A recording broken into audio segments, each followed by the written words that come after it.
Hi అండి, నమస్తే అండి. నమస్కారం. డిబేట్కి స్వాగతం అండి. నమస్తే. ఇప్పుడు సోషల్ మీడియాలో జరుగుతున్న ఒక రచ్చ అంటే ఒక కాకి గోళ అని చెప్పొచ్చు దీన్ని. వైఎస్ఆర్సీపీ సోషల్ మీడియా జగన్మోహన్ రెడ్డి తీసుకొచ్చిన ఒక పనికిమాలిన అంశం. రాష్ట్ర సమస్యల గురించి ఒక పక్కన చంద్రబాబు గారు సతమతం అయిపోతూ శ్వేతపత్రాలు చేస్తూ కేంద్రాన్ని కలుస్తూ నిధులు సమకూర్చుకుంటూ పథకాలు సంక్షేమం మరో పక్కన అభివృద్ధి అన్నీ తీసుకుంటూ వెళ్తున్నారు చంద్రబాబు గారు. ఇటువంటి పరిస్థితుల్లో ఏ మాత్రం బాధ్యత లేకుండా బాధ్యత రాహిత్యంతో ప్రవర్తిస్తూ మాజీ సీఎం జగన్మోహన్ రెడ్డి ఆయన గ్యాంగ్ జే గ్యాంగ్ చేస్తున్న విమర్శలు ఏంటంటే ఆయనకేదో పాత కారు ఇచ్చేశారు, పనికిమాలిన కారు ఇచ్చేశారు, భద్రత సరిగా ఇవ్వట్లేదు, ఆయనకి సరైన భద్రత కల్పించట్లేదని చెప్పి ఒక తప్పుడు వార్తలు సోషల్ మీడియాలో విష ప్రచారం చేస్తున్నారు. సార్, ఎవరు భద్రత కల్పించారు, ఎవరు ఫ్యాక్షన్ కక్ష చూపించారు?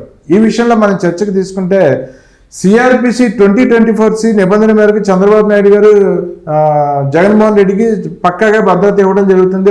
ఆ సెక్షన్ ప్రకారమే, చట్టం ప్రకారమే ఆయనకి Z+ కేటగిరీ భద్రత కూడా ఇవ్వడం జరిగింది. మరో పక్కన జగన్మోహన్ రెడ్డి పాలనలో అయితే ఆయన ప్రమాణ స్వీకారం చేసిన నెల రోజుల లోపే లోకేష్ గారికి 5+5 ఉన్న భద్రతని తగ్గించేసి 2+2 చేయడం, చంద్రబాబు గారి కుటుంబ సభ్యులకి పూర్తిగా భద్రతను తొలగించడం, ఇప్పుడేమో ప్రస్తుత ప్రభుత్వం చంద్రబాబు గారి ప్రభుత్వం అయితే జగన్మోహన్ రెడ్డి గారితో పాటు ఆయన కుటుంబ సభ్యులకు కూడా భద్రత ఇవ్వడం, ఇవన్నీ జరుగుతున్నాయి. అయినా కూడా ఈ కాకి గోళ మీడియా ద్వారా ప్రజల్ని తప్పుదోవ పట్టించడం, తప్పుడు ప్రచారం, ఫేక్ ప్రచారాలు, ఫేక్ మోహన్ రెడ్డి చేస్తున్న దాని మీద మీరేం చెప్తారు? ఒకటండి, నేను ఒక యువకుడుగా ఇవన్నీ గత 2019 నుంచి నేను రాజకీయాన్ని క్షుణ్ణంగా పరిశీలిస్తున్నాను. జగన్మోహన్ రెడ్డిని చూశాను, చంద్రబాబు నాయుడిని చూస్తున్నాను. జగన్మోహన్ రెడ్డి గారి పరిపాలన ఒకప్పుడు ప్రజలందరూ ఎంతో ఆశతో ఓట్లేసి ఆ రోజు మెజారిటీ ఇచ్చారు. అంత మెజారిటీ చంద్రబాబు నాయుడు గారికి కూడా ఈరోజు దాన్ని మించి మెజారిటీ ఇచ్చారు. అంటే ఎక్కడైనా కానీ రాజకీయాల్లో మనం చూస్తూ ఉంటే మెజారిటీలు అనేది ఎప్పుడైనా హ్యూజ్ మెజారిటీ వచ్చినప్పుడు దాంట్లో సగం తగ్గుతాయి, లేదంటే ప్రభుత్వం కొలు. కానీ జగన్మోహన్ రెడ్డి గారికి ప్రతిపక్షం కూడా ఇవ్వలేదు. ఒకప్పుడు తిరుగులేదు నాకు మ్యాండేట్ అనుకున్న వ్యక్తికి ఈ రోజు ప్రజలు ప్రతిపక్షం కూడా ఇవ్వలేదంటే మీరు ఒకటి క్షుణ్ణంగా పరిశీలించాల్సింది ఏంటంటే అండి, జగన్మోహన్ రెడ్డి తీరు, కక్ష సాధింపు అనేది ఆటోమేటిక్గా ప్రజలు చూశారు. అవును. ఎందుకంటే ఇప్పుడు మీరు భద్రత గురించే మాట్లాడుతూ ఉన్నారు కదా. ఒకప్పుడు చంద్రబాబు నాయుడు గారు ముఖ్యమంత్రిగా ఆయన దిగిపోవడం జరిగింది. జగన్మోహన్ రెడ్డి ముఖ్యమంత్రి అయ్యాడు. అయిన వెంటనే చంద్రబాబు నాయుడు గారికి ఉన్న భద్రత మొత్తం తీయేశారు. ఆయన ఇంటి దగ్గర ఉండాల్సిన సెక్యూరిటీ మొత్తం తీయేశారు. అదేవిధంగా ఎయిర్పోర్ట్లో వెళ్తూ ఉంటే ఆయన్ని మామూలు సాధారణ వ్యక్తులు వెళ్ళే దగ్గర విఐపికి వేరేగా ఉంటుంది, ఆ విధంగా లేకుండా నార్మల్గా వెళ్తుంటే అక్కడ కూడా ఆపేసి ఆ ఫోటో రోజులు అవమానించే విధంగా చేశారు. అవునా కదా? ఇది మాత్రమే కాకుండా వాళ్ళ కుటుంబ సభ్యులకు ఉన్న సెక్యూరిటీ మొత్తం తీయేశారు. లోకేష్ గారు అప్పటికి మంత్రి, ఆయనకి 5+5 ఉండేది, మీరు అన్నట్టు 5+5 ఉండేదని 2+2 తగ్గించేశారు. ఈ విధంగా ఎక్కడ చూసినా కానీ సెక్యూరిటీ అనేది పూర్తిగా తగ్గించేసి చంద్రబాబు నాయుడు గారు కాన్వాయ్ వెళ్తుంటే ఆయనకి ట్రాఫిక్ క్లియరెన్స్ వెహికల్ ని తీసేశారు, వెనకాల వచ్చే అవునండి సెక్యూరిటీ వాహనాన్ని తీసేశారు. ఎవరన్నా వాహనంలో వెంటాడినా కూడా కనుక్కోలేని పరిస్థితి, సమస్యను పరిష్కరించలేని పరిస్థితి చేశాడు. ఇది మాత్రమే కాకుండా 5 ఏళ్లలో చంద్రబాబు నాయుడు గారి పైన విశాఖలో కావచ్చు, తిరుపతిలో కావచ్చు, అదేవిధంగా అంగళ్ళ దగ్గర కావచ్చు, పల్నాడులో కావచ్చు, అమరావతిలో కావచ్చు, చెప్పుకుంటూ పోతే ఎన్నో దగ్గరలో సాక్షాత్తు ఆ రోజు జగన్మోహన్ రెడ్డి తన రౌడీల్ని పెట్టించి దాడులు చేపించాడు. ఈవెన్ జోగి రమేష్ అనే ఒక వ్యక్తిని పంపించి చంద్రబాబు నాయుడు గారి ఇంటిపైకి దాడికి పంపించాడు. తెలుసు కదండి మీకు. తెలుగుదేశం పార్టీ ఆఫీసు ఉంటే దానిపైకి దాడి చేయించాడు. ఇవన్నీ ఓపెన్ గా జగన్మోహన్ రెడ్డి చేసిన కక్ష సాధింపులు. ఇది రాష్ట్ర ప్రజలందరూ కూడా చూశారు. ఈ రోజు రాష్ట్ర ప్రజలందరూ కూడా చూసి గమనిస్తూ ఉన్నారు కదా, ఇవన్నీ గమనిస్తూ ఉన్నారు. దీని ప్రకారం చూస్తే మీరు ఒక్కసారి జగన్మోహన్ రెడ్డి కక్ష సాధింపు చేశాడు. ఇదంతా ప్రజలు గమనించి ప్రతిపక్ష హోదా కూడా రాకుండా జగన్మోహన్ రెడ్డిని ఓడించారు. మీరు ఇప్పుడు మాటికి జగన్మోహన్ రెడ్డి ఏదో పెద్ద హైప్ ఇవ్వాల్సిన అవసరం లేదు. ఇప్పుడు అతను ఒక సాధారణ ఎమ్మెల్యే. ఇప్పుడు చంద్రబాబు నాయుడు గారు తలుచుకుంటే ఆ సెక్యూరిటీ తీసి ఒక ఎమ్మెల్యేకి ఇచ్చే సెక్యూరిటీ ఇవ్వచ్చు జగన్మోహన్ రెడ్డి. కానీ ఒక మాజీ ముఖ్యమంత్రిని గౌరవించి ఈరోజు చంద్రబాబు నాయుడు గారు సెక్యూరిటీ కల్పించారు. ఆయనకంటూ ఒక వెహికల్, ఆయనకంటూ ఒక సెక్యూరిటీ, Z+ సెక్యూరిటీ, ఇవన్నీ కల్పిస్తూ ఉన్నారు. ఎవరు? చంద్రబాబు నాయుడు గారు. అంటే ఇక్కడ చంద్రబాబు నాయుడు గారు గొప్పతనం చూడండి. ఈ రోజు కూడా మీరు తాడేపల్లి కొంప దగ్గరికి వెళ్తే అక్కడ కూడా ఏముంటుంది, మొత్తం బారికేడ్ చెక్ పోస్టులు అట్టే ఉన్నాయి. మేము రీసెంట్ గా వెళ్తే ఏంటంటే అక్కడ అన్ని చెక్కు చెదరకుండా ఎట్టున్నాయి, అట్టే ఉన్నాయి. అంటే ఇక్కడ చంద్రబాబు నాయుడు గారు జగన్మోహన్ రెడ్డి గౌరవం ఇస్తూ ఉన్నాడు.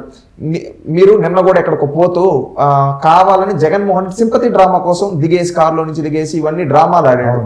అంటే జగన్మోహన్ రెడ్డి ఏంటంటే సింపతి, సానుభూతి రాజకీయం మాత్రమే చేయగలుగుతాడు కాబట్టి ఆ టైప్ ఆఫ్ డ్రామాలు ఆడుతూ ఉన్నాడు.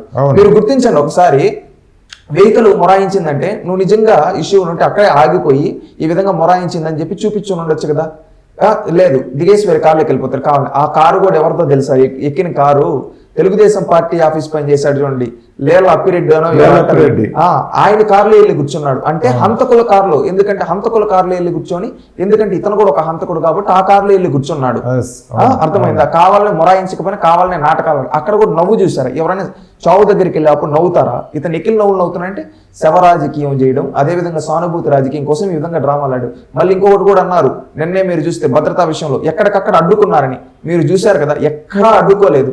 కావాలని వీళ్ళకి వీళ్ళు ఎక్కువ ఊహించుకుంటూ ఉన్నారు. అంటే ఈ విధంగా చూస్తే మీరు ఎక్కడ చూసినా కానీ జగన్మోహన్ రెడ్డి టోటల్గా సానుభూతి, ఈ టైప్ ఆఫ్ రాజకీయాలు, శవ రాజకీయాలు చేయడానికి ఆరితేరిపోయాడు. అందుకని ఇప్పుడు ఈ రోజు కూడా ఆ టైప్ ఆఫ్ రాజకీయం చేస్తూ ఏది పడితే అది మాట్లాడుతూ ఉన్నాడు. ఇది పూర్తిగా మేము తీవ్రంగా ఖండిస్తూ ఉన్నాం. ఎందుకంటే ఇలాంటి వ్యక్తి రాజకీయాల్లో ఉండడానికి అన్ఫిట్ ఫర్ ద పాలిటిక్స్. ఆ రాజకీయ సమాధి చేయాలి. ప్రజలు బుద్ధి చెప్పినా ఇంకా సిగ్గు రాకుండా మళ్ళీ ఆడుతూ ఉన్నాడు. చంద్రబాబు నాయుడు గారు మంచితనాన్ని చేతగానితనంగా తీసుకుంటున్నాడు జగన్మోహన్ రెడ్డి. ఇదే విధంగా తీసుకుంటే రేపు భవిష్యత్తులో ఈ 11 కూడా రావు అతనికి. సార్ మీరేం చెప్తారు? నిన్న జగన్మోహన్ రెడ్డి ఆడిన జగన్ నాటకాలు, ఈ కాన్వాయ్ మీద ఆయన తప్పుడు ప్రచారాలు, ఫేక్ ప్రచారాలు, ఫేక్ ఎలవెన్ మోహన్ రెడ్డి అంటున్నారు ఆయన్ని రాష్ట్ర ప్రజలంతా. ఈరోజు సోషల్ మీడియా వచ్చింది కాబట్టి చట్టాల పట్ల అవగాహన లేకుండా ఒక వ్యక్తి స్వామ్యం అనేది భజన చేసుకుంటారు. తల్లిదండ్రులను గౌరవించని చేతగాని ఎదవలందరూ కూడా, తల్లిదండ్రుల్ని అన్నం పెట్టలేని ఎదవలు కొంతమంది మాట్లాడుకుంటారు. మీకు ఏదన్నా పూజ చేసుకోవాలంటే భగవంతుడు పూజ చేసుకోవాలి. అవును, వ్యక్తి స్వామ్యం కంటే ప్రజాస్వామ్యం గొప్ప సార్. ఈ ప్రజాస్వామ్యంలో అసలు నీకు దేనికంత? నిన్ను ఎలక్షన్ చేసుకున్నది ప్రజలు కదా. ప్రజలు ఎన్నుకున్నప్పుడు నీకు భద్రత దేనికి భద్రత అని నేను అడుగుతున్నా. ప్రజాస్వామ్యంలో ఒక ప్రజాప్రతినిధి, పీపుల్ రిప్రజెంటేషను, ప్రజలు నిన్ను ఎన్నుకున్నారు కాబట్టి ప్రజల కోసం తిరుగుతుంటే ప్రజలు డబ్బు ఖర్చు పెట్టి నీకు భద్రత ఇవ్వాల్సిన అవసరం ఏంటి? నా పాయింట్ ఆఫ్ ఏంటంటే, తన యొక్క ఆర్థిక సామ్రాజ్యంలో తన ఇంటర్నల్గా జరిగిన కొన్ని అత్యుదంతాలు, మనం జీవితాన్ని, రాజకీయాన్ని బాగా జగన్మోహన్ రెడ్డి రాజకీయాన్ని మీరు అన్వేషణ చేస్తే బడికి పోయి సక్రంగా చదువుకోవాలి. అమెరికా పంపిస్తే తిరుగుటాపాలో వచ్చిండు నా కొడుకని అసెంబ్లీలో చదువుకోమని పంపిస్తే రాజశేఖర రెడ్డి చెప్పిండు, వాడికి చదువు అవ్వలేదు, నేనేం చేసాను. స్వయంగా ఆయనే చెప్పాడు, కన్న తండ్రి చెప్పాడు. తర్వాత పరిటాల రవి హత్యతో మొదలుపెట్టితే నేటి వరకు చిన్నాన్న చంపుకున్న దాకా పరిటాల రవి హత్యతో మొదలుపెట్టినటువంటి హత్య ఎవరిదాకా వచ్చింది? సొంత పినతండ్రిని చంపుకునేదాకా వచ్చింది. అందువల్ల అంతర్గత శత్రువులే అతనికి ఉన్నారు కానీ బయట ఎవరు లేరు. జగన్మోహన్ రెడ్డి కాడికి పోయి దోలు తీర్చుకోవాల్సిన అవసరం ఎవరికేం పట్టింది? ఎవ్వరికి లేదు. కానీ జగన్మోహన్ రెడ్డి అందరి జీవితాల్లో తన కోసం మీరు బతకాల కానీ ప్రజలు నా కోసం బతకండి మీరు అన్నట్టుంది వ్యవహారం. అవును, ఆంధ్ర రాష్ట్ర ప్రజలు వ్యవహారం ఏంటంటే నా కోసం బతకండిరా మీరు అన్నట్టుంది. అందువల్ల ఏంటంటే ప్రజలు కర్రుగాల్చి వాతన పెట్టారు. ఒక్క ఛాన్స్ అంటే మన హిందూ సమాజంలో ఉన్నటువంటి గొప్ప సూత్రం సార్ ఇది. అయ్యో పాపం అనేటటువంటి మన వేద భూమిలోనే ఉంటుంది ఈ సారం. అవును, అయ్యో పాపం, ఇబ్బందుల్లో ఉన్నాడు వాడు శత్రువైనా సరే అయ్యో పాపం అంటారు. అటువంటి భావం కలిగినటువంటి ఈ పుణ్యభూమిలో పుట్టటమే నువ్వు చేసుకున్న పెద్ద పుణ్యం. దాన్ని ఆసరాగా పెట్టుకొని నీ ఒక్కడి వల్ల, అసలు నీ వల్ల రాష్ట్రానికి ఉపయోగం ఏంటో ఒక్కడి చెప్పను. జగన్మోహన్ రెడ్డి అనే వ్యక్తి వల్ల రాష్ట్రానికి ఉపయోగం ఏంటో ఒక్కడి చెప్పమనండి.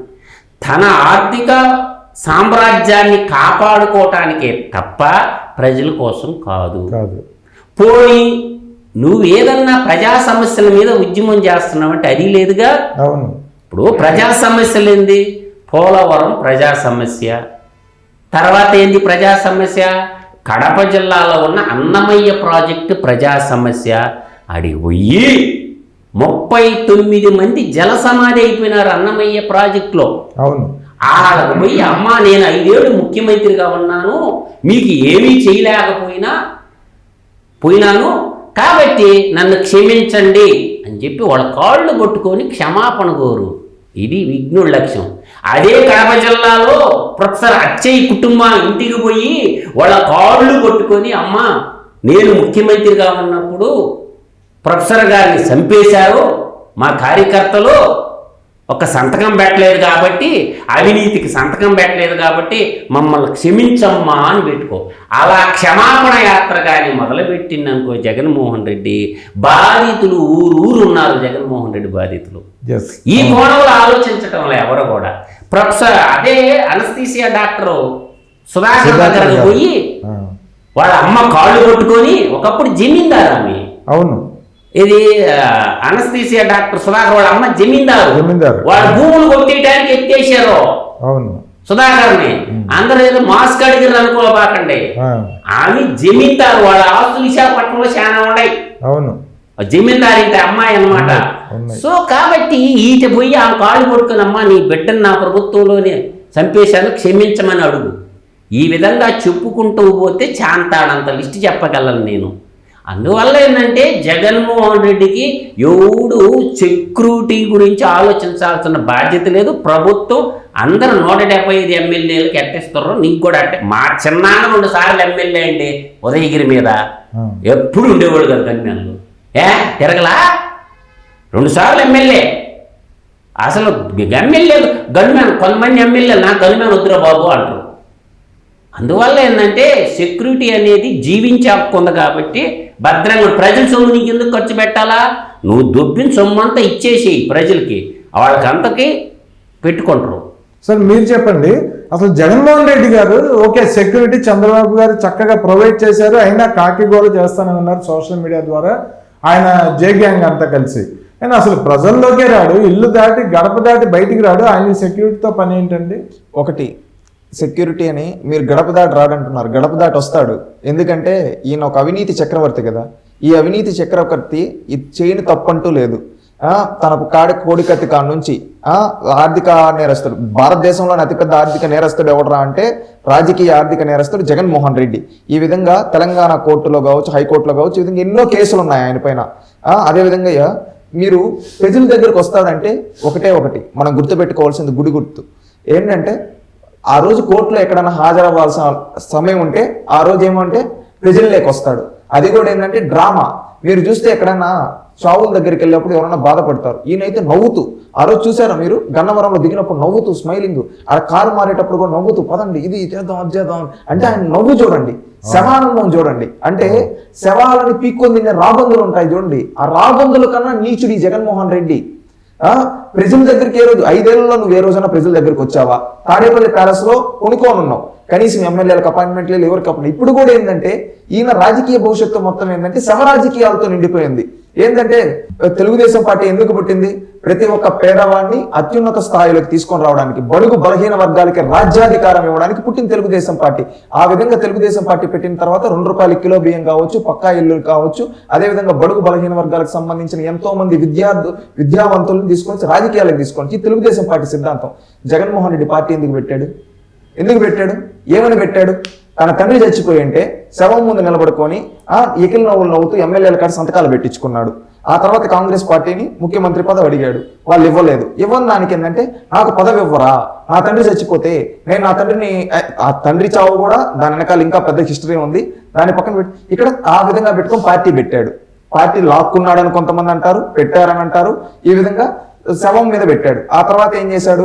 సింపతికి వచ్చాడు 2014 ఎన్నికల్లో. ప్రజలు నమ్మలా, వీళ్ళు చచ్చిపోయారు వాళ్ళు నమ్మలేదు. 2019కి ఏం చేశాడు? కోడికత్తి పొడిపించుకున్నాడు, నమ్మలా. ఆ తర్వాత ఏం చేశాడు? బాబాయిని చంపేశాడు. బాబాయిని చంపేసి నా బాబాయిని చంపేశారు, నన్ను చంపేద్దాం అనుకున్న మా నాయన చంపేశారు, మా తాతని చంపేశారు డ్రామాలని గెలిచాడు. అంటే శవాలను అడ్డు పెట్టుకొని గెలిచాడు. అంటే తాను ఎక్కడ గాని ప్రజా సమస్యలపైన పోరాడి నాయకుడు అవ్వలేదు జగన్మోహన్ రెడ్డి. శవాలపైన పోరాడి శవాలని సానుభూతిగా మార్చుకుని రాజకీయం చేశాడు. ఈవెన్ 2024 ఎన్నికలకు ముందు కూడా పెన్షన్ల విషయంలో ఎంతో మంది వృద్ధుల ప్రాణాలు, 30 మంది ప్రాణాలు తీశాడు ఎవరు? ఈ జగన్మోహన్ రెడ్డి. అదే విధంగా గీతాంజలి అనే ఒక అమాయకురాలు ప్రాణం తీశాడు. ఈ విధంగా చెప్పుకుంటూ పోతే ఎంతో మంది అమాయకుల ప్రాణాలు తీసి మళ్ళీ శవ రాజకీయం చేద్దాం అనుకున్నాడు. ప్రజలు ఇవన్నీ గమనించి తనని ప్రతిపక్షం కూడా లేకుండా కూర్చోబెట్టాడు. ఇతని శవ రాజకీయాలకు తప్పితే ప్రజా సమస్యలు ఏ రోజు పరిష్కరించడని. అంటే ఇక్కడ చూడండి, ఈ రోజు కూడా బయటకు ఎందుకు వస్తూ ఉన్నాడు? శవరాజకీయం చేయడానికి బయటకు వస్తున్నాడు. ప్రజా సమస్యల గురించి జగన్మోహన్ రెడ్డి రాజకీయ చరిత్రలో ఏనాడు బయటకు వచ్చినట్లేదు.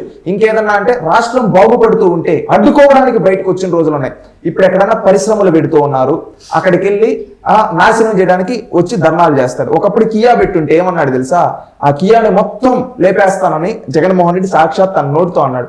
మళ్ళీ కియా బాగా కార్లు వచ్చిన తర్వాత నేనే తెచ్చాను, మా నాయనే తెచ్చాడని చెప్పి డబ్బా కొట్టుకున్నాడు. అంటే చూడండి, రాష్ట్రం బాగుపడుతూ ఉంటే అక్కడ నాశనం చేయాలనుకుంటాడు. భోగాపురం ఎయిర్పోర్ట్ గురించి విశాఖపట్నం ఎయిర్పోర్ట్ లోనే ఈగులు ఇసురుకుంటా ఉన్నారు. భోగాపురం ఎయిర్పోర్ట్ ఎందుకని చెప్పి ఈయనే వాడాడు. ఎవరి? జగన్మోహన్ రెడ్డి. అంటే మీరు ఇక్కడ చూడండి, జగన్మోహన్ రెడ్డి మనస్తత్వం మొత్తం క్రూరత్వంతో నిండిపోయింది. ఎవరైనా బాగుపడుతూ ఉంటే సహించడు, ఎవరైనా చచ్చిపోతే అక్కడికి లికిల్ నవ్వులు నవ్వుతూ దాన్ని ప్రత్యర్థుల పైన పులిమి శవ రాజకీయాలు చేయాలనుకున్నాడు. ఇతను ప్రజల గురించి ఆలోచించడం లేదండి. ఇతను ప్రజల గురించి ఆలోచించేదానికి సెక్యూరిటీ అడగటం లేదు. మధుసూదన్ రెడ్డి గారు పెద్దలు అన్నట్టు కొంతమంది ఎమ్మెల్యేలు సెక్యూరిటీ కూడా లేకుండా ఉంటారు. ప్రజాస్వామ్యంలో ప్రజల దగ్గర తిరిగేందుకు సెక్యూరిటీ ఎందుకన్నారు? అది కరెక్ట్ గా మంచి మాట. అతను ప్రజల దగ్గరికి ప్రజలకు మంచి చేయాలంటే సెక్యూరిటీ గురించి ఆలోచించాడు. గతంలో చంద్రబాబు నాయుడు గారు కూడా సెక్యూరిటీ తీయేసినప్పుడు ఆయన ప్రజల్లోకి వెళ్ళాడు. ఎందుకంటే ప్రజలకు మంచి చేయాలని తపనుంది. ఇతను సెక్యూరిటీ ఇవన్నీ ఇచ్చినా గానీ ఇంకా ఎందుకని ఒక ఇష్యూ చేస్తూ ఉన్నాడంటే ఇతను చేసేది మంచి మార్గంలో వెళ్తున్నాడు, తప్పుడు మార్గంలో వెళ్తున్నాడు. ఇప్పుడు ఒక ఇద్దరు వ్యక్తిగత గొడవలతో చచ్చిపోతే దాన్ని తీసుకొని వచ్చి రాజకీయ పార్టీలకు పులివినప్పుడు అక్కడ ఉండే ప్రజలు ఏమన్నా ఇరుపప్పుల? ఈ రోజు వినుకొండలో ప్రతి ఒక్కరికి తెలుసు అది వ్యక్తిగత గొడవ అని చెప్పి. దాన్ని జగన్మోహన్ రెడ్డి రాజకీయం చేస్తుంటే ఎవరో ఒకరు యువత, కడుపు మండిన యువత ఏం చేస్తారు? ఇంకెక్కడ పరిశ్రమల దగ్గరికి పోయినప్పుడు జగన్మోహన్ రెడ్డి పరిశ్రమలు పెడుతూ ఉంటే అడ్డుకుంటే కడుపు మండిన యువత ఏం చేస్తారు? ఇతనేదో ఉద్యోగ అవకాశాలు కల్పిలేదురా, తెచ్చేవకు కూడా అడ్డుకుంటూ ఉన్నాడు. ఇతను రాష్ట్రానికి పట్టిన శని, ఇతను జగనాసురుడు, ఒక అసురుడు. ఈ అసురుని మనమే అంతమొందించాలి, ఈ అసురుని మనమే తప్పించాలని చెప్పి ఒక నిరసన ప్రొటెస్ట్ చేయడానికి వెళ్ళినప్పుడు ఖచ్చితంగా ఇప్పుడు జగన్మోహన్ రెడ్డి భయపడతాడు. కాబట్టి ఆ సెక్యూరిటీ లేకపోతే జగన్మోహన్ రెడ్డి బయటికి రాలేడు. కాబట్టి ఈ రోజు నకిలీ నాటకాలు ఆడుతూ ఉన్నాడు. ముందు పరదాలు కట్టుకున్నాడు కదా. ఈయన ఉద్దేశం ఏంటంటే పరదాలు లేకుండా ఇంతకుముందు ఎప్పుడు బయటికి రాలేదు. ఇప్పుడు ఈయన చేసిన తప్పులు ఖచ్చితంగా పరదాలు కాదు, 100 పరదాలు కట్టుకున్నా కానీ ప్రజలు వచ్చేసేటట్టున్నారు. అందుకని ఏమంటే ప్రభుత్వాన్ని పరదాలు అడుక్కుంటూ ఉన్నాడు చంద్రబాబు నాయుడు గారు. ఇది గమనించాలి, ప్రజలు కూడా ఇది గమనించాలి. పరదాల్లో తిరిగి ఇప్పుడు పరదాలు లేకపోయే తలకి పిచ్చెక్కిపోయి జగన్మోహన్ రెడ్డి ఈ విధంగా ఉన్నాడు. జగన్మోహన్ రెడ్డికి ఇప్పుడు పరదాల అవసరం. ఆ పరదాల అవసరం కోసం ఈ సెక్యూరిటీ నాటకం అని మేము భావిస్తూ ఉన్నాం. సార్ మీరు చెప్పండి, చంద్రబాబు నాయుడు గారికి అయితే అలిపిరి దగ్గర ఆయన మీద దాడి జరగడం జరిగింది, భయంకరమైన దాడి. ఆ రోజు దాడి జరిగింది కూడా ఎర్రచందనం స్మగ్లర్ చేసి అన్నల మీద నెట్టారు. అవును, ఆ రోజు మీడియాని కూడా తప్పుదావ పట్టించారు. ఆ రోజుల్లో ఏంటంటే ఎర్రచందనం స్మగ్లర్లో ఈ కొంతమంది మీడియా వాళ్ళు సృష్టించారు, అన్నల మీద నెట్టేశారు. కానీ వాళ్ళకి ఏ పాపం తెలియని అన్నలమే బ్లేమ్ చేశారు ఆ రోజుల్లో. కానీ ఆ రోజు ఆ బ్లాస్ట్కి కారణం ఎవరు? ఎర్రచందనం స్మగ్లర్లే. సో కాబట్టి నేను అంటుండేది ఏంటంటే అటువంటి ఏదన్నా ఉక్కుపాదంతో ఈ డ్రగ్ ప్లాడర్స్ని వాళ్ళని ఒత్తి పారేసేటప్పుడు కొంతమంది ఏంటంటే శత్రువులు ఏర్పడడం వాళ్ళకు ఉంటుంది. అంతే ముఖ్యమంత్రి హోదాలు. ఇప్పుడు జగన్మోహన్ రెడ్డికి భద్రత కావాలా, పెట్టు అప్లికేషను, నాకు ఇంతమంది భద్రత కావాలా, పెన్నా పేపర్ లేదా, నాకు ఇంతమంది కావాలని ఒక లెటర్ పెట్టరాదా, భద్రతకే ఇస్తుంది ప్రభుత్వం. ఈయన అంటుందా? కానీ గవర్నమెంట్ సెక్యూరిటీని జగన్మోహన్ రెడ్డి పెట్టుకోడండి. ఎందుకు చెప్పనా? అతని పర్సనల్ ఇష్యూలన్నీ బయటకు వస్తాయి. అతను ఎక్కడికి పోయేది, ఏడ తిరిగేది అంతా ఇప్పుడు సెక్యూరిటీ పక్కన ఉన్నాడు అనుకో, అతను ఎక్కడెక్కడ తిరిగే సరౌండింగ్ అంతా రిపోర్టింగ్ చేయాలి కదా ఆఫీసర్లు. సాయంత్రానికి మళ్ళీ షిఫ్ట్లు మారుతుంటారు కదా, గవర్నమెంట్ ఆఫీసర్లు కంటిన్యూగా ఉండరు కదా. ఇప్పుడు బాబు గారి దగ్గర ఉన్న ఎన్ఎస్సి సిబ్బందిని తీసుకొని కంటిన్యూగా వాళ్ళే ఉండరు కదా. ఒక 1 month ఒక టీం ఉంటే ఇంకో 1 month ఇంకో టీం ఉంటుంటది, మారుస్తూ ఉంటది కదా ఎన్ఎస్సి కూడా. అట్లా ఏంటంటే ఈయన జగన్మోహన్ రెడ్డి దగ్గర గవర్నమెంట్ సెక్యూరిటీ ఉన్నదనుకో, అతను చేసే లంగాలు అత్తుకూరు పనులన్నీ ప్రభుత్వానికి తెలుస్తాంటాయి అని చెప్పి నాకు వద్దు అని మనసులో ఉంటుంది. కానీ బయటకేమో నటన, నాకు సెక్యూరిటీ లేదు ప్రభుత్వము అని. ప్రాపర్ వేతో పోయి నువ్వు అప్లికేషన్ పెట్టుకున్నావు అనుకో, అతను రేంజ్ ఏంటంటే అతను అనుకుంటుండేది నాకు చంద్రబాబు నాయుడుకి ఇచ్చారు కదా బ్లాక్ కార్డ్ కమెంట్స్ను, అలా నాకు పెట్టండి అనే ఒక భావనలో ఉన్నాడనమాట. అందువల్ల ఏంటంటే అది ప్రజల సంపద అండి. ఆ ప్రజా సంపదని ప్రజల డబ్బు నీళ్ళప్రాయంగా ఖర్చు పెట్టకూడదు. అతను 5 ఏళ్లుగా ఉన్నప్పుడు చేసింది ఏంది? ఇప్పటి వరకు ప్రజలు జగన్మోహన్ రెడ్డిని అడగటం లేదండి. వేమ్రా దగులుబాజీ, జగనాసుర అసలు 14,49,000 కోట్ల డబ్బు ఏమి చేసినవురా చెప్పరా అని అడగాల ప్రజలు. ఇది అడగటం లేదు ప్రజలు. పోనీ ఈ 14,49,000 కోట్ల రూపాయలు చేసిన అప్పు మొత్తం చెప్తున్నానండి. ఓకే. గతంలో ఉన్న ప్రభుత్వం ఒక మొత్తం ఓవరాల్ గా కలిపిన 4 లక్షల కోట్లు లేదు. ఏది అతనికి అధికారం అప్పచెప్పే నాటికి. అవును. ఇంకా 10,49,000 కోట్ల రూపాయల ప్రజాధనం ఏమి చేసినవు రయ్యా చెప్పరా స్వామి. ఉద్యోగస్తులకి జీతాలు ఎంత ఇచ్చినవు, నువ్వు అనుకున్న నవరంధ్రాల పథకాలకి ఎంత ఇచ్చినవు, అవి తీసేసిన ఇంకా డబ్బులు ఉంటాయి కదా, ఈ డబ్బులన్నీ ఏమి చేసినవురా అని అడిగేటోడు ఒక్కళ్ళు లేడండి రాష్ట్రంలో. వాడి అహంకారం, అది జగనాసురుడు అహంకారం.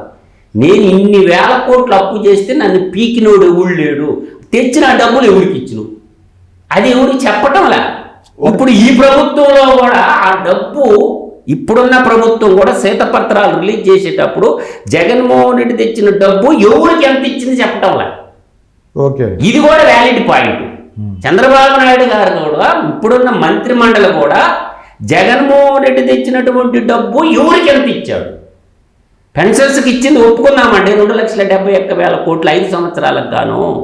మిగతా సొమ్ము అంతా ఏమైంది, బడ్జెట్లో వచ్చిన డబ్బు ఏమైంది, ఆ డబ్బు ఎవరెవరికి ఎంత ఇచ్చారు అంటే ముసుగు కాంట్రాక్ట్ ముసుగు తగిలించుకొని రోడ్లు పోయకుండానే రోడ్లు బిల్లులు చేసుకున్నారండి. ఆ లిస్టు బయట పెడితేగా ఇదిగో ఇన్నో కిలోమీటర్ నుంచి ఇన్నో కిలోమీటర్ దాకా రోడ్డు పోసినందుకు ఇంత ఖర్చు అయింది, ఈ పాఠశాల నిర్మాణం చేయడం ఇంత ఖర్చు అయింది, ఈ బిల్డింగ్ ప్రభుత్వ బిల్డింగ్ కట్టడానికి ఇంత ఖర్చు అయింది అని చెప్పి ఆ డబ్బు ఆ లెక్కపత్రం బయట ఎందుకు పెట్టడం లేదు, శ్వేతపత్రం ఎందుకు. ఇప్పుడు 9,000 కోట్లు అండి కరెంట్ ఉత్పత్తి చేయకుండా కట్టారండి.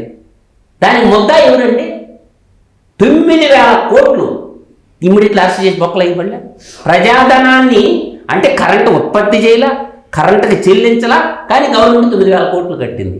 అంటే ఉత్పత్తి చేయకపోతే ఆ కంపెనీ వాళ్ళ కాడ ఈ ముఖ్యమంత్రి 50-50 ఏమో తీసుకున్నారు 9,000 కోట్లలో. నేను బాబు గారు ఇచ్చిన శ్వేతపత్రంలో నవ్వుపాడుతుంది సార్. 9,000 కోట్లు ఫిక్స్డ్ ఛార్జెస్ కింద కట్టారంట.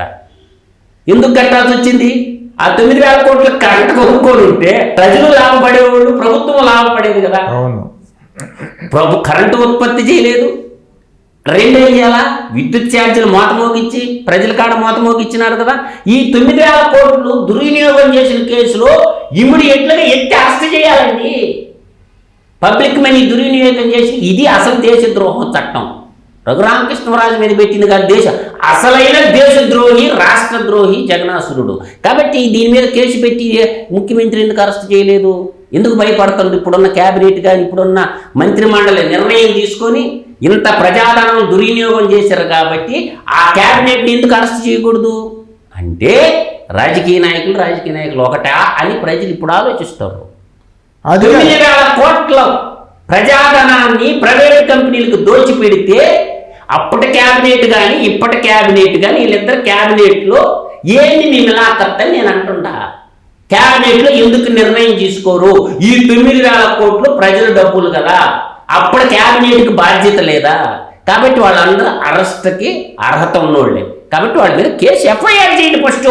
ఇప్పుడు ఈయన డైవర్ట్ పాలిటిక్స్, డైవర్ట్ రాజకీయాలు వ్యక్తి స్వామ్యం గురించి చెప్పడం లేదండి. నేను 26 మంది సింగిల్ ఎపిసోడ్ చెప్పిన, ఇటువంటి 100 చెప్పగలను నేను. 9,000 కోట్ల రూపాయల ప్రజాధనం లూటీ చేసిన లఫూట్ గ్యాంగ్ జగన్ క్యాబినెట్ వాళ్ళ మీద కేసు ఎందుకు ఎఫ్ఐఆర్ రిజిస్టర్ కావడం లేదు అంటే క్యాబినెట్ మంత్రులు ఎంత దోచేసినా కేసులు ఎఫ్ఐఆర్ చేయరా? ఇప్పుడున్న క్యాబినెట్కి ఏమైందని నేను అంటుండా. కూర్చొని చర్చించండి. ఈ 9,000 కోట్ల రూపాయలు క్యాబినెట్ డిసిషన్ వల్లే కదా పోయింది. కాబట్టి వాళ్ళ మీద ఎఫ్ఐఆర్ చేయండి, రెవెన్యూ రికవరీ యాక్ట్ పెట్టి ముందు అరెస్ట్ చేయమని అంటుండా. ఎందుకు చేయరు? ఇప్పుడు విషయం చూడండి, జగన్మోహన్ రెడ్డి గారు రక్షణ గురించి ఆయన ఎందుకు ఇంత భయపడుతున్నాడు, ఆయన రక్షణ గురించి ఎందుకు చాలా ఉన్నాయండి. విదేశాలలో నమ్మించి పెట్టుబడి పెట్టించిండండి. రసల ఆలకమే వాడు పెట్టుబడి పెట్టిండు, వాడు భయం అది. ఇప్పుడు నిజాంపట్నం పోర్టు భూములు పోయినాయి కదా, పెట్టుబడి వీడు పెట్టిండా? రసల ఆలకైమ వాడు పెట్టారు 854 కోట్లు. నిమ్మగడ్డ ప్రసాద్ పెట్టుబడి పెట్టిండు.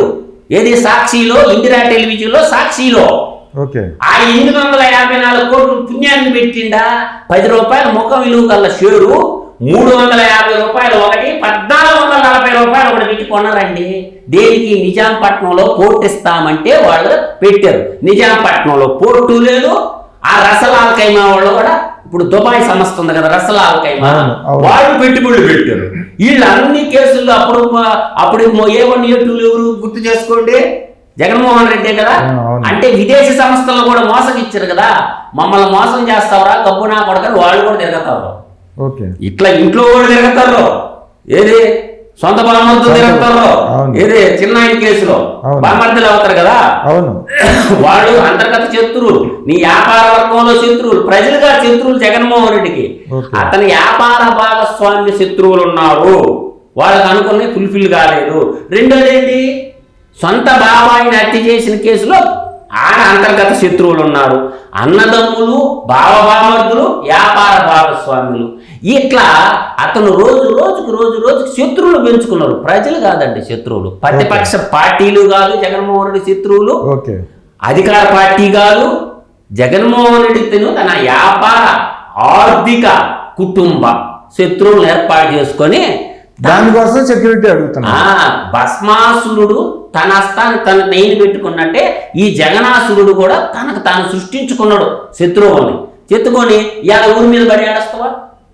నన్ను కాపాడంటే ఊరు కాపాడతారా? సింపుల్ లాజిక్ చెప్పాను ఉదయ్ గారు. ఇది నచ్చినా నచ్చపోయినా రమ్మని పెద్దమ్మ తల్లి గుడికాడికి జగన్మోహన్ రెడ్డికి ప్రమాణం చేయమని పెద్దమ్మ తల్లి గుడికాడ. శవాన్ని ఆరాధన చేసేవాడు జగన్మోహన్ రెడ్డి, శివుడిని ఆరాధించేటవాడిని నేను. రమ్మని పెద్దమ్మ గుడి తల్లి కాడ ఏ తప్పు చేయలేదు ప్రమాణం చేయమని పెద్దమ్మ తల్లి కాడ, జూబిలీహిల్స్ పెద్దమ్మ కాడ. ఇల్లు పెద్ద దూరం లేదు కదా లోటస్ పార్టీకి పెద్దమ్మ తల్లి గుడి కాడ. అందువల్ల శవాన్ని నిత్యం ఆరాధిస్తుంటాడు కదా, అందువల్ల శవాలు కావాలి. మనం నిత్యం శివుడిని ఆరాధిస్తాం కాబట్టి మాకు శివుడు కావాలి, సర్వేశ్వరుడు కావాలి. మీరు కంక్లూడ్ చేయండి సార్. మీరు జగన్మోహన్ రెడ్డి ఇన్ని అక్రమాలు, దారుణాలు, దోపిడీలు చేసే లక్షల కోట్లు దండుకున్న జగన్మోహన్ రెడ్డికి సెక్యూరిటీ ఇవ్వాల్సిన అవసరం అసలు ఇప్పుడు ప్రభుత్వానికి ఉందా? ఇవ్వాలా ఆయనకి సెక్యూరిటీ? ఇప్పుడు ప్రజల సొమ్ము వృధా చేసి ఆయనకి సెక్యూరిటీ ఎందుకు ఇవ్వాలి అసలు? ఇప్పుడు ఒకటండి, మీరు ఫైనల్ గా కంక్లూడ్ చేయమన్నారు కాబట్టి ఒకటి క్లారిటీగా మాట్లాడుకుంటే, ఇప్పుడు చంద్రబాబు నాయుడు గారు కక్ష సాధింపు చేయరు, అది ఏ విషయంలో అయినా కావచ్చు. ఎందుకంటే సాక్షాత్తు ఆయన పైనే అలిపిరి ఘటనలో దాడి జరిగితే గంగిరెడ్డి అనే వ్యక్తి చేస్తే ఆ గంగిరెడ్డి ఎవరు క్లోజో అదంతా అందరికీ తెలుసు. కానీ ఆయన పైన కూడా ఎక్కడ చట్టాన్ని అతిక్రమించి ఎక్కడా వెళ్ళలేదు. ఈరోజు జగన్మోహన్ రెడ్డి వ్యక్తిగత కక్షతో 53 రోజులు కావాలని రిమాండ్కి పంపించిన చంద్రబాబు నాయుడు గారు ఎక్కడ జగన్మోహన్ రెడ్డి గారిని వేధించలేదు. అంటే చంద్రబాబు నాయుడు గారు రూల్స్ అతిక్రమించి కక్ష సాధింపనే చేయరు. ఈ రోజు రూల్స్ ప్రకారంగా చంద్రబాబు నాయుడు గారు జగన్మోహన్ రెడ్డికి ఇవ్వవలసిన దానికంటే ఎక్కువే వాల్యూ ఇస్తూ ఉన్నాడు. ఎందుకంటే అది ఆయన పెద్దరికం. వీళ్ళు ఏంటంటే ఆయన మంచితనాన్ని తీసుకొని వీళ్ళ దగ్గర ఆర్థిక బలం, అదేవిధంగా సోషల్ మీడియాలో ఇంతకుముందు పెద్దలు మధుసూదన్ గారు అన్నట్టు వ్యక్తి పూజ చేసేవాళ్ళు, తల్లిదండ్రులను పట్టించుకోకుండా రోడ్లపైకి వచ్చిండే రోకులు కొంతమంది సోషల్ మీడియాలో ఈ రోజు ఏది పడితే అది పెడితే అవుతుందని వాళ్ళు కొంతమంది కావాలని విష ప్రచారం చేస్తూ ఉన్నారు. నిజంగా జగన్మోహన్ రెడ్డి జరగరాంది తనకు తానే కోడికత్తి దాడి చేసుకొని అంత డ్రామా చేశాడు. నిజంగా ఈరోజు సెక్యూరిటీ తగ్గించుంటే గడప దాటి బయట వచ్చి ఉంటాడా? మీరు ఆలోచించండి. నిజంగా సెక్యూరిటీ లేకపోతే గడప దాటి బయటకు వచ్చి ఉంటాడా ఈ జగన్మోహన్ రెడ్డి? అంటే ఏంటి చంద్రబాబు నాయుడు వీళ్ళు ఏంటంటే విష ప్రచారం చేయడం అలవాటు. కాబట్టి ఒకప్పుడు 30 మందికి ఎంతమంది కమ్మడి ఎస్పీలు అని చెప్పి విష ప్రచారం చేశారు, గుర్తుందా? ఇంకుడేమెంట్ అని విష ప్రచారం చేశారు, గుర్తుందా?